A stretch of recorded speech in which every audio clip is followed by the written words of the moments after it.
Okay, may salamin. Corrective lenses. Kuan po, may grado. Can you drive without the glasses? Makakita naman po. Makakita naman, oo nga.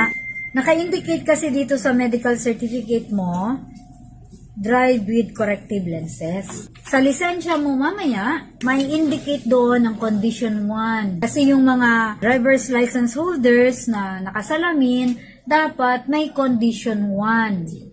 Kagaya nga yung katanungan ni si Roro, nagtanong siya, "Ma'am, may violation bang nakasalamin?"